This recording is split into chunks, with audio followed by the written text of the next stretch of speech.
Hello friends, मैं उस समय स्वागत करता हूं आप सभी का मेरे चैनल लेंडर्स 247 पे।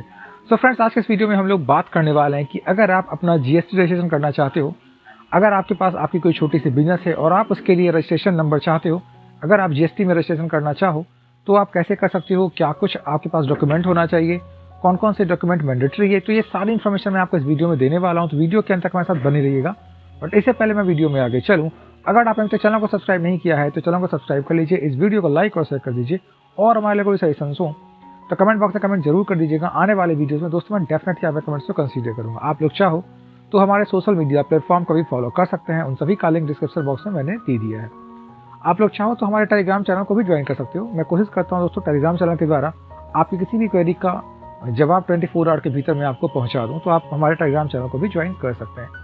सो बात करते हैं कि जीएसटी आपके लिए क्यों जरूरी है और आप ये रजिस्टर्ड कैसे कर सकते हो। तो दोस्तों, अगर मान लेते हैं कि आपका कोई छोटा सा बिजनेस है, तो इंडियन गवर्नमेंट के अकॉर्डिंग अगर आपका कोई बिजनेस है और उसमें का ट्रांजैक्शन जो है वो 20 लाख से ज़्यादा है, अगर आप इतने बिजनेस आपके पास है तो आपके लिए जीएसटी नंबर लेना मैंडेटरी है। बिना जीएसटी नंबर के आप अगर चाहो तो अपना सामान सेल नहीं कर सकते, और अगर आप ये ऑनलाइन करना चाहो तब तो बिल्कुल भी नहीं कर सकते।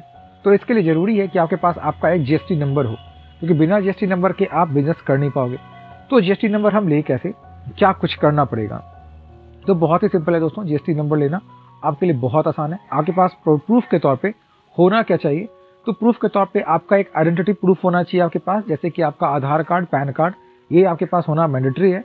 इसके अलावा आप जिस जगह से बिजनेस कर रहे हो वो जगह आपसे बिलोंग करता है, ये आपको दिखाना है। मतलब ये कि मान लेते हैं कि आप जिस जगह से बिजनेस कर रहे हो वो जो प्लेस ऑफ बिजनेस है वो आपका अपना है, आपका खरीदा हुआ है, आपका ओन्ड है, यानी कि आपके नाम पे है। तो अगर ऐसा है तो आपको प्रूफ के तौर पे जिस भी जगह पे आप रहते हो या जहाँ भी आपका घर है वहाँ का बिजली बिल आपको जमा करना होगा। बिजली बिल पे आपका नाम होगा और आधार कार्ड पे भी आपका नाम होगा। इससे ये प्रूफ हो जाएगी कि आप जिस जगह का एड्रेस दे रहे हो वहाँ पर ही आपका बिजनेस है, यानी कि आप ही उसका ओनर हो। तो अगर आप ओनर हो तो ये प्रूफ आप कर दोगे तो आपका जीएसटी आसानी से आपको मिल जाएगी।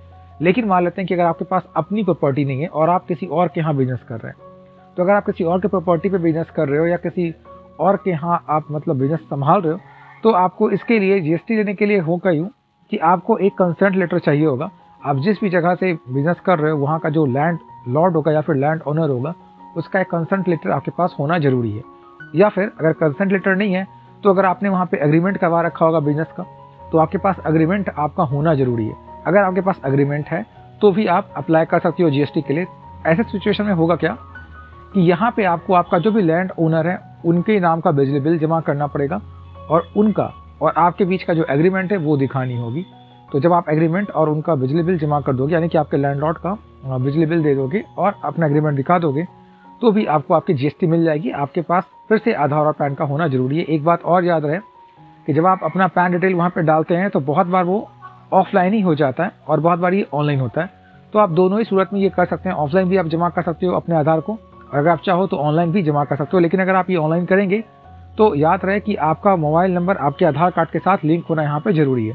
तो जब ये सारी चीज़ें आपके पास होंगी तो आप इजीली जो है वो जीएसटी के लिए अप्लाई कर सकते हैं। दोस्तों, अगर आप भी जीएसटी नंबर लेना चाहो या फिर जीएसटी के लिए अप्लाई करना चाहो तो आप हमारे थ्रू भी कर सकते हो। मैंने डिस्क्रिप्शन बॉक्स में मेरा टेलीग्राम लिंक दे दिया है, मेरे टेलीग्राम चैनल का लिंक डाला हुआ है। आप उस चैनल पर जाकर जीएसटी के बारे में सारी इन्फॉर्मेशन वहाँ से भी गैदर कर सकते हैं। अगर आप न्यू रजिस्ट्रेशन करवाना चाहो तो कम और काफ़ी किफ़ायती दाम पे आप वहाँ से भी रजिस्ट्रेशन अपना करवा सकते हो। सो बात करते हैं जब आप जीएसटी अप्लाई कर देंगे तब क्या होगा। जब आप जीएसटी अप्लाई कर दोगे तो विद इन 1 मंथ आपको जीएसटी नंबर आपका मिल जाता है, अगर सब कुछ सही रहा तो। क्योंकि अथॉरिटीज़ जो है वो वेरीफाई करती हैं कि आपने जो डिटेल डाला है वो डिटेल जो है वो सही है। अगर ऑथेंटिक डिटेल है, सब कुछ सही है जो आपने डाला है, तो डेफिनेटली आपकी रजिस्ट्रेशन नंबर जो है यानी कि जीएसटी नंबर जो है आपकी है वो 10 दिनों के भीतर ही आ जाती है। बहुत बार 10 दिन नहीं तो 1 महीने का भी समय लग जाता है, यानी कि 10 दिन से लेके 1 मंथ का समय आपको लग जाएगा और इस बीच में आपकी जीएसटी आ जाएगी। और एक बार आपकी जीएसटी नंबर आ गई तो फिर आप उसका इस्तेमाल आसानी से अपने ऑफलाइन या फिर अपने ऑनलाइन बिजनेस में ईजिली कर सकते हैं। तो दोस्तों, मैं उम्मीद करता हूँ कि आपको ये वीडियो अच्छी लगी हो। इस वीडियो में मैंने पूरी कोशिश की है आपको समझाने की जीएसटी नंबर्स के रिगार्डिंग।